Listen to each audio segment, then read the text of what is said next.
If your gut could talk, it would probably be screaming. It's mid-November. Sugar crashes, second helpings, and stress overload have started and are about to continue for the next 2 months. Our digestive system is under attack, but what if just 3 tiny changes could save your stomach and your digestive system this holiday season? 'Tis the season for bloating, sugar crashes, and gut rebellion. We're going to be talking about that and a lot more right after this.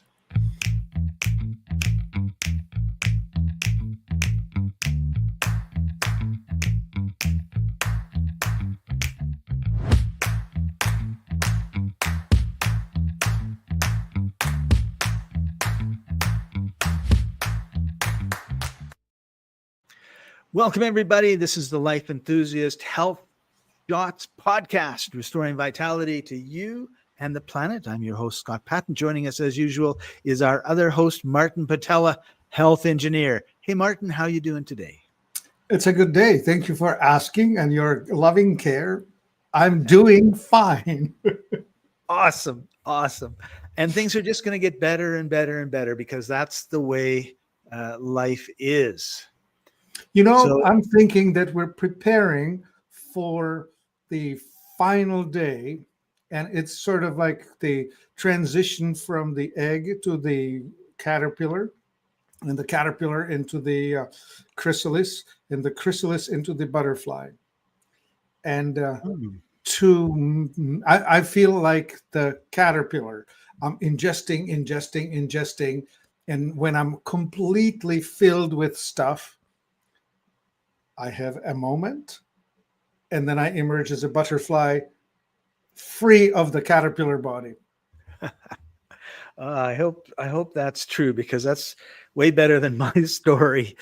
Well, I'm quite sure of that, because why the hell else would I be accumulating all this knowledge, all this wisdom? I'm packing it in. I'm getting more and more, and at some point, it'll just stop. It's like boom, done. Do you think there's a boom done? Well, I mean, I don't know about the boom, but done, yeah. People exit and it's over. From here. Right. Yeah. No, we know that you're not on this plane or realm in this realm forever. But I was thinking about just the process of learning. Is that ever going to be done, do you think? Oh, like that? Before 5 minutes before you're gone. Are you going to be right up to there and learning, or?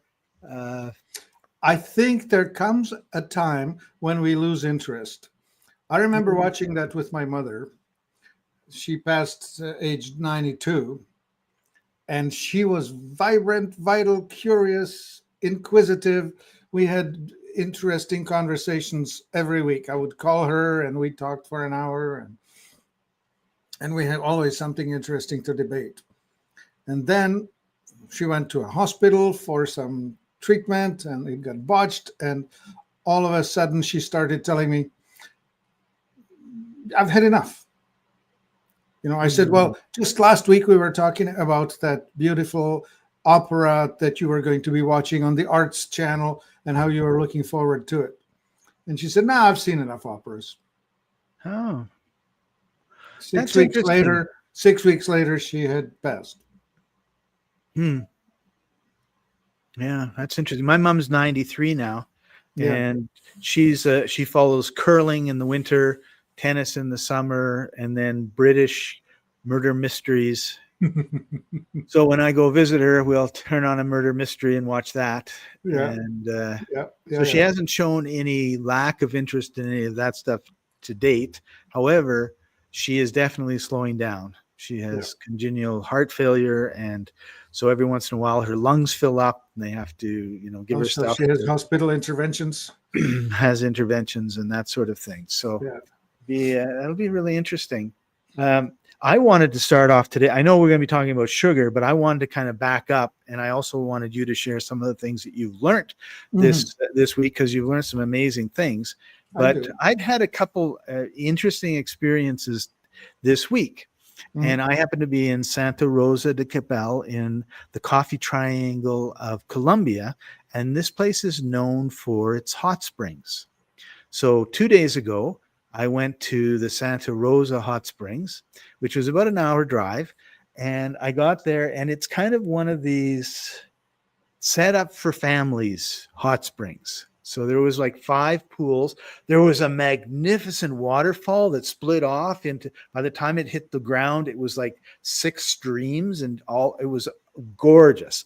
And it rains a fair bit here, and we're about halfway up the, well, we're at the top of the mountains, but halfway up the big mountains if you compare us to other mountains around So, here. like, your elevation there is what, 1,500 meter or something? Yeah, Or more? something around that. Yeah. So the growth is amazing, right? Like, and there's a volcano that's actually still active. I don't know, 50 miles, 100 miles or something away from here. So you have all of that vibrant green growth, overgrowth, and coming from the prairies, Manitoba and Saskatchewan, where you could see for 1,000 miles, right? And there was, my uncle used to get mad at me because I would get lost coming back from the swimming pool, and he'd say, "Scott, you just have to look and you can see the farm," even though we're 20 miles away, right? This reminds me of that joke where you can watch your dog run away for a whole day, Yeah, right. right? So anyway, I'm just thrilled because we've got these mountains and this structures in the mountains that I've never seen, and the overgrowth, and now I'm in this hot springs, and there's like these 5 pools, and it's kind of like warm bath, right? Mhm.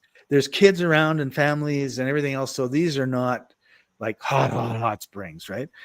And, and I'm thinking like, oh, okay, and of course it's hot enough that you're a bit drained by the end of the day. So I have a day of rest, and now I'm going to San Vicente Hot Springs. And so, I'm there with a friend of mine, and we're like, there's 5 pools, right? Which one should we go to? That one. Okay, so we go to that one. It is the hottest of the 5 springs. We didn't know, right? You step in and it's just like, oh my goodness, this is hot. And then you get soaked down. And then, of course, all of a sudden it's just like, oh, total relaxation. And when I come out, there's there's red below here, right? I'm drawing a line across my chest, and below it's red, Yeah. and above it's normal. Cooked like So, a wiener. yeah, cooked like a wiener, boiled like the frog getting boiled, right? Like it. And that someone Yeah. came and they spoke Spanish. I don't know what they said, but I'm pretty sure they said, "Don't spend more than 10 or 15 minutes in this pool Yeah. because you're going to just fry yourself, You can get boil yourself yourself." a heart attack. Yeah, I think that's what I heard Corazon, so heart.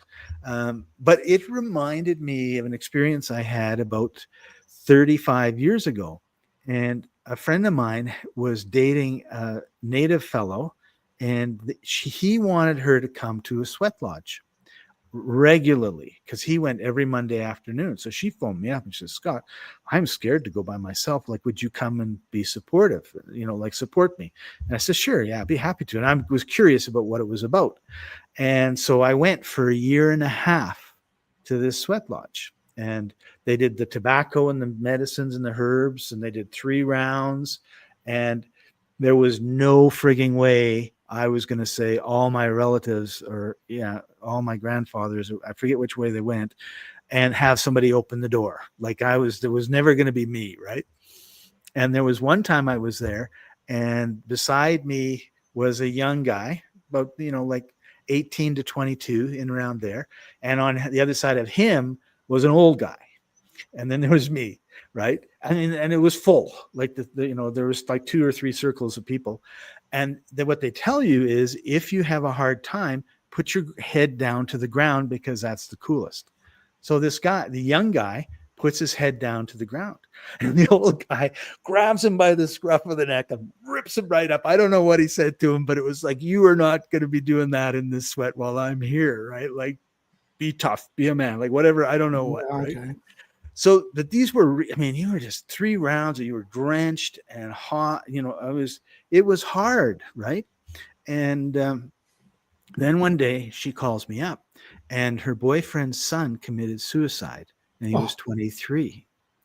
So they were going to have a sweat on Saturday as the way I heard it was like a memorial. It wasn't a celebration. It was like to clean out and let them go or whatever, right? Yeah, purge the ill energies out of our bodies. Yeah. So I said, yeah, of course I'll go, right? Well, every sweat I had done for a year and a half was kindergarten. This sweat was PhD. You mean they really warmed it up? Oh my goodness. Like I had lines down my chest where my sweat had burned my skin. Oh, that's how hot it was. Like this was like a no shit sweat, right? Yes. Like the other ones were like, I mean, they were hard, but they were not like this. Yeah, thing this time this was a cook me live. Yeah, this was a cook me live. You got anything that's like negative or whatever, it ain't gonna survive, right? So the second hot springs reminded me of that sweat, right? Because this was like, I am boiling alive. Yeah. And but what I've noticed this week is I have been sweating a lot. I have been in exercising more and also in warm environments that has caused me to sweat more. And so I keep blowing. And I keep forgetting that, it's so important. And this is why I wanted to bring it up for the show today. It's so important that we sweat out our toxins and our bad feelings and whatever, right? Yeah. And there's just something about when you're done and you have that like peace of mind and your body is totally relaxed that I think is just so important to our health. So I just wanted to share that. Yeah. Well, that's 4 legs of illness: toxicity, malnutrition, stagnation, and trauma. You just hit on 3 of the 4. Yeah. Dealing with trauma through sweating, which is detoxification, and opposite of stagnation, right? Yeah, movement. Crazy times. Yeah. You asked me what was up in my life. Yeah, I wanted to hear because it sounded interesting. Yeah, yesterday I did 2.5 hours on a talk with a really marvelous fellow. His name is Ashif Khan. Turns out that he's of Lebanese origin genetically, but he was born in Victoria, where I live, and currently lives in Toronto, but is very international. His business has grown, exploded, expanded, and it's a biogenetics, as in he's doing the sciencey way of what I'm doing using metabolic typing, right? My method, or the method that I'm taught in and practice, has to do with observing people and based on what they are experiencing, telling them why and helping them unpack what's going on. So we are going low cost and diving in and helping people get clear. He is not low cost. He had this thing on 50% off at $3,000. Right. Which wonderful value. And what he was offering is he was offering a 6-month course to teach me everything there is to know about doing a genetic test properly, and they're learning from it what one should do. It was really interesting. He opened up with saying, listen, we humans, I have found, are clocked at about 120 years based on the telomeres that the design appears to be that 120 years. And what you want to know is you want to extend your health span and your lifespan together, because you want to have good years. You don't want to spend between your 90 and 120 in a wheelchair drooling in front of a blank TV screen. Exactly. And then he went into, when you're fixing things, you need to do them in correct order. And the correct order interesting. Was when you have an autoimmune, degenerative, metabolic, chronic something condition, of which we talk all the time, and they will include all of the causes of death, such as the cardiovascular and diabetes and the other painful chronic things like fibromyalgia or arthritis or Alzheimer's is on that spectrum and all of that, right? All of those things, they're all inflammatory and autoimmune in their origin. Right. And so he says, one, you have to put out the fires. You have to lower the inflammation. And in Martin's parlance, you find yourself in a hole, stop digging. Right. Right. Second, he is saying regulate the autonomic nervous system. That's the core of the metabolic typing, where we teach people the two branches of the autonomic, the sympathetic, parasympathetic, fight, rest, repair, and how you can control it. And there's a lot to control it with food, right? The genetics and food interact. And then Right. his third thing was gut terrain, microbiome. You have to put that together or else it never gets better. And his fourth one was undo or take away the toxic burden. So it sounds like a genetic version of metabolic typing. Right. And so what he starts with is doing a specific test. He said, the 23andMe, or what is that other one? The Ancestry.com. Yeah, Ancestry.com. He says those are quizzes that serve the pharmaceutical industry. Those two things are just a front to the drug companies who are trying to research genetics en masse and develop drugs so that they can sell them back into the people. Right. His test, he says, is specific and discovers the genes that drive different things like the inflammatory responses, the ability to detoxify, the ability to neutralize toxins. And he was throwing a whole bunch of names in.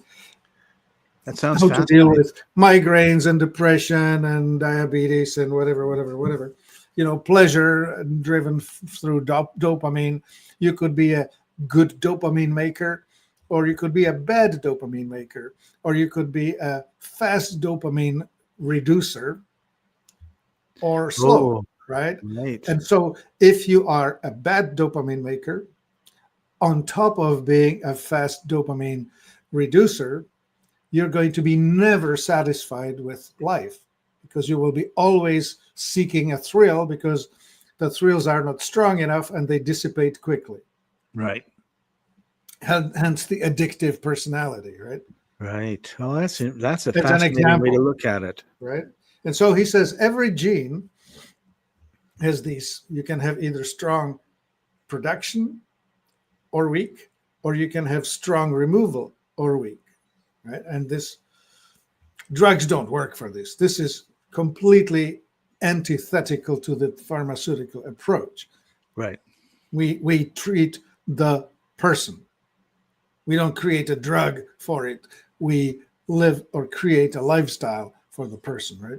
So anyway, so he confirmed that what I know correctly because it followed the same map. And I go about it with empirical observational methods. He goes about it by sticking in a $500 test and then spending the time on identifying the specific genetic things, which it's more precise, but also it's way more costly. Right. Yeah. Anyway, that's my learning of yesterday. Cool. I could throw in some interesting things, like, for example, the NAD. Remember NAD? People talk about how wonderful NAD is. Well, and so if you're one type of a person, NAD raises your energy. If you're another? Well, if you're the person who does not need NAD, it actually drives you right into cancer. Wow. So NAD not great for everyone, right?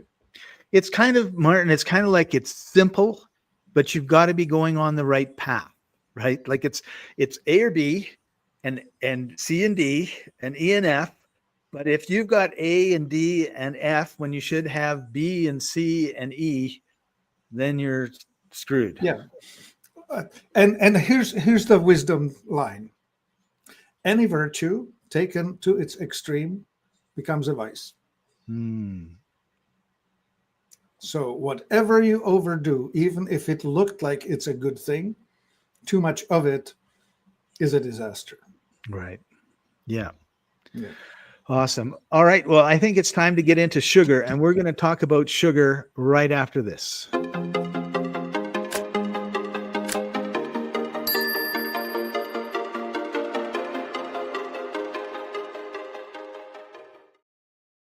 So, Martin, normally when we talk about sugar, people think of the white refined sugar, but we also have something that happens a lot in the summer, but I think blows up once we start hitting, Yeah.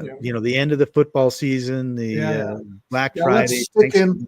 Let's stick in something that's the sciencey concept of glycemic index. Glycemic index compares the food to pure glucose. It's the glucose that gets into your cells, that gets into your mitochondria, that is converted into ATP, the energy conversion. And it's the glucose, too much of which gives rise to the insulin demand, which gives rise to the triglyceride, which gives rise to the belly fat, the stuff you don't want. Right. And Yeah. interestingly, sugar, as in sucrose, either from sugar cane or sugar beet, is in fact 70 on the glycemic index, whereas white rice and white potato is 100. Yeah, so it's not always just what we think of as sugar. And where I was going to go with was alcohol. Yeah, well, that's definitely also a high carb input. But all of the sugared drinks, whether it's a Coca-Cola, grape juice, or beer or wine or sherry or vodka, those are just different concentrations of carbohydrate overload. Right. Yeah, and the bottom line should be this. There's no RDI, required daily intake, Right. for carbohydrate. So does the sugar impact your adrenals? Well, here's what happens. When you kick in stress in response to inputs, you release cortisol. Cortisol is released by the adrenals, and that says fight or flight, which means, okay, all hands on deck, we're going to get massively physical. And so it releases glucose from hiding places right to the muscles where they'll be needed. So you can do the physical thing. Right. And then nothing, right? You're sitting in your car, steering wheel in hand, stressed by something, and no way of getting rid of it. Right. And no way of resting and repairing. Well, you're not resting because you're in fight or flight. Exactly. Right. And if you, Yeah. and so let's take a car. You talked about the steering wheel. So you have a car and it constantly runs. It never stops running. Yeah. And so you never change the tires and you never change the oil because it's running. You can't stop. You're moving. You can't stop. Yeah. Right. Yeah. The brakes, in here. The brakes don't, the brakes wear out, everything wears out, and then the car falls apart. And what you have to do is you have to stop the car every, we'd stop it all the time. But I mean, in this example, you have to stop it at some point. Well, in your human life, repair work. In your human life, you put it in the garage when you go to bed. Right. And then a magic mechanic pops in and changes the oil and fixes the tires and aligns the wheels and adds coolant and all the rest of it. So it runs perfectly. Maintenance. Yeah. So that doesn't happen with our bodies when we're in that fight and flight mode 24/7. No, you're on a race circuit at that point. So sugar is this, the blood glucose level is the indicator of your stress load if you have not eaten. So when you have fasting glucose, first thing in the morning, having not eaten for 12 hours and your glucose is high, that's because your cortisol is high. It's not a measure of anything other than that you're stressed out of your mind when you have had your blood taken. That's what it is. Stress. Right. And so you need to manage stress and you need to manage the food inputs. And so then there are these two models of humans, right? The highly efficient and the inefficient, sort of like a diesel engine and gasoline engine. One runs hotter at higher compression. The other ones run cooler, but requires lighter fuel. Likewise, for us humans, the one version is the vegetarian fruitarian. The other version is the hunter-gatherer, built like a truck. Yeah, right. Yeah. Yeah. And I was going to say that we are running into that time of year where we're eating way more sugar than we should. And we're stressed because all of a sudden, all these people are coming over. We want to make sure dinner is perfect. And, oh, yeah, now I have to deal with Aunt Gertrude and my issues with her when we're around the table. Or you're watching the football game. I mean, the football game is 2 hours of adrenaline. Right. And what happens when your team loses? Well, it doesn't matter whether it wins or loses. You're still on adrenaline, right? Like you're cheering for every pass. You're cheering for every kick. Yeah. Either in a supportive or unsupportive way. But you see, your body doesn't know the difference between positive or negative. It just knows excited. Right. So what are what would be like some mindful eating suggestions or things that we could be doing? Well, you need to start right back at understanding your genetics, because if you are the need more fat in your food, if you need fat in your food, then carbohydrates will make you worse. Right. And if you are the type that gets wrecked by carbs, then you're really in trouble, because you'll be on popcorn and soda pops or beer or chips or shots. You'll be at a drinking game. God knows what's going to happen, right? Yeah. So the first thing is be aware of it, and then second, try to mitigate what's going on. Right. Because we have these huge threads, right? So if you focus on eating the rice and the stuffing when you know that carbs are not good for you, as opposed to eating the fatty parts of the turkey. Yes, like that. If you don't know or understand your genetics, like for example, if you're a vegetarian because you have had you have decided that vegetarian is the right thing, but your ancestors were not vegetarians, your ancestors were Norwegian fishermen, you have zero chance of succeeding at being a healthy vegetarian. Right. Yeah. All right. So we've been a little longer winded than usual today. I'd like to talk about some of the things that people can be adding to their diet through Life Enthusiast site to help. Well, if you've already blown it, if you already have trouble, if you already have inflammation, you need to bring the fires down. That was point one of Ashiv Khan. And for that, we offer something called Neuroprotect, which is to protect your nerves, to make things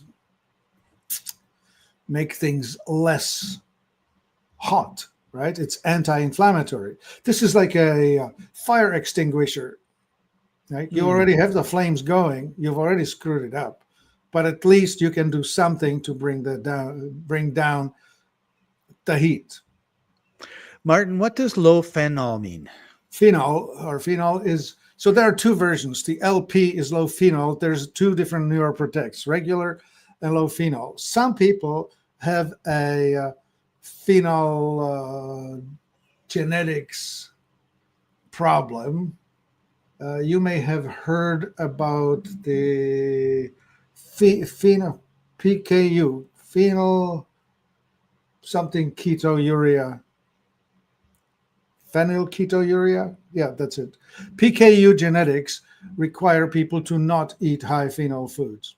So this version of the Neuroprotect are for the PKU people.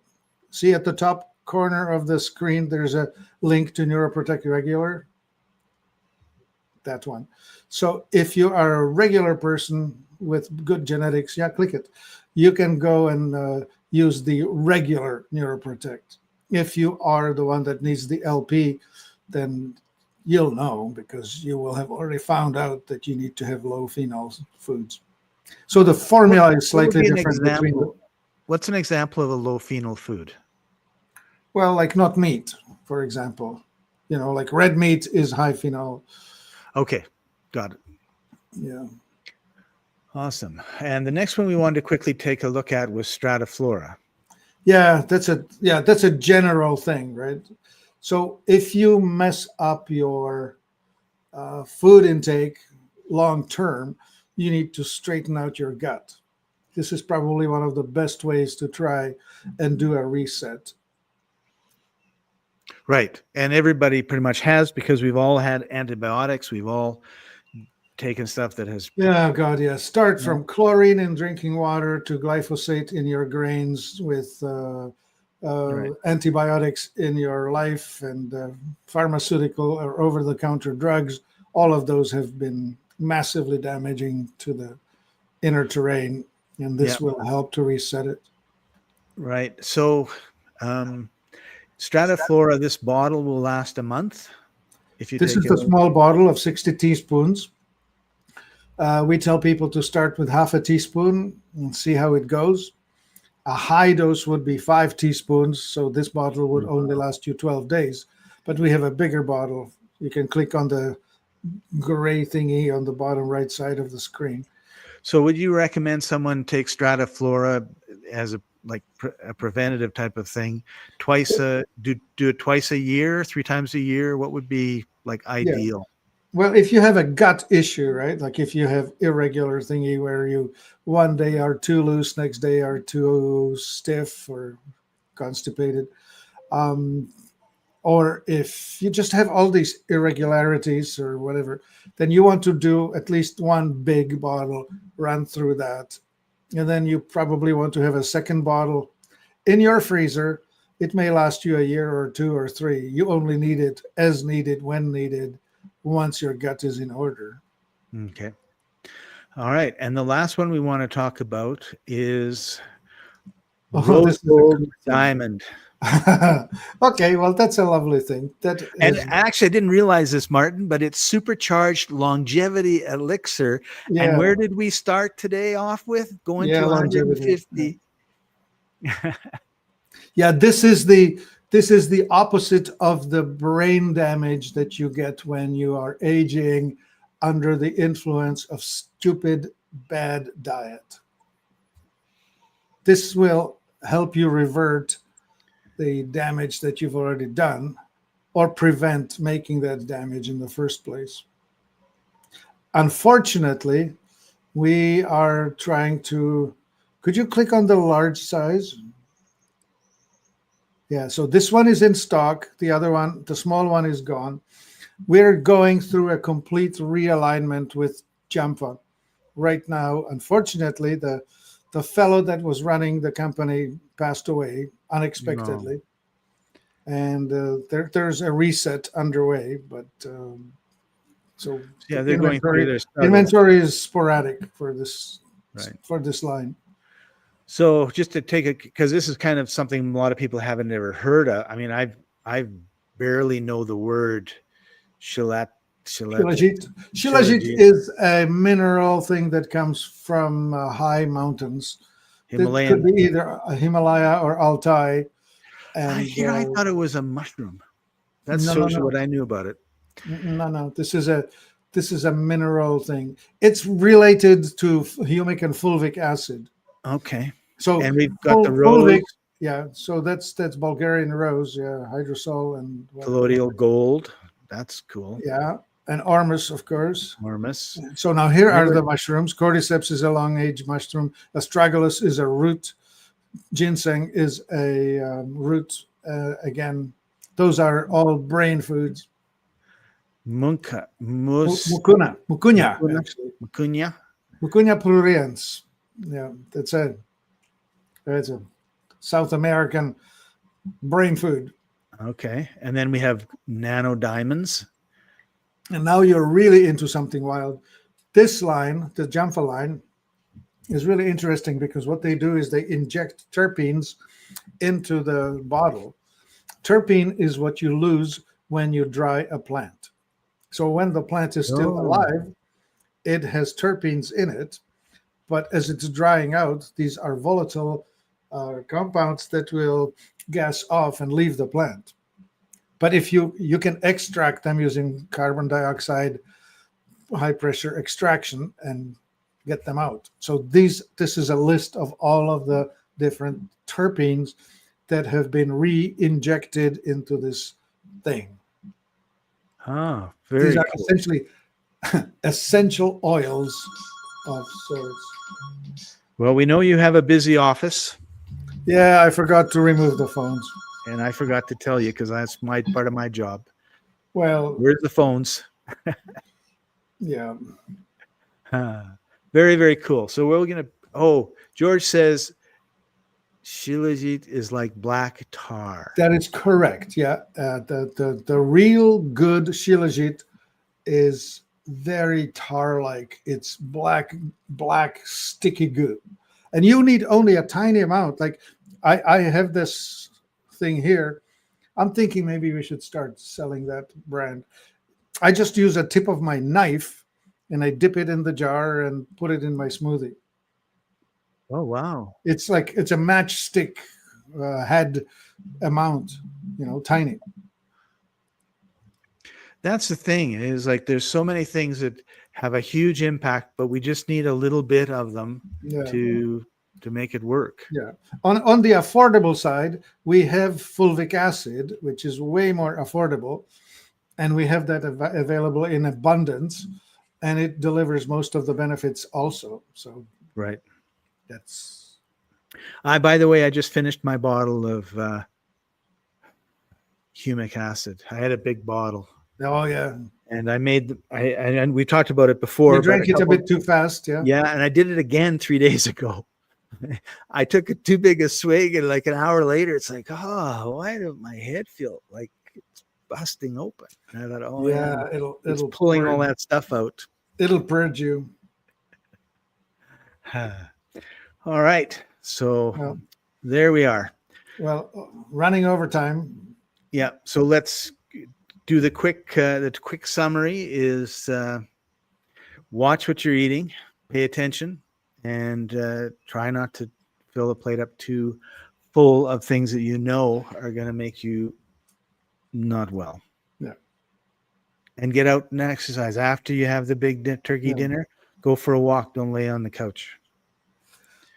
Yeah, actually, that's a good thing. You want to work it off. And if you have a sedentary office job, at the end of your day, go to a gym.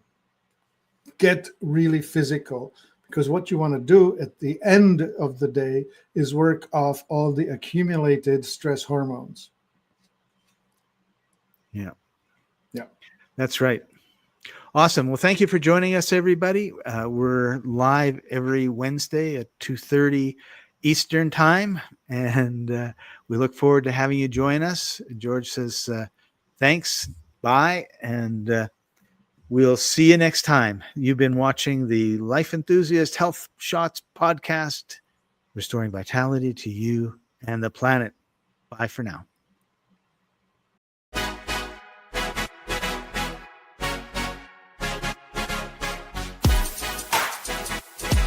Hey!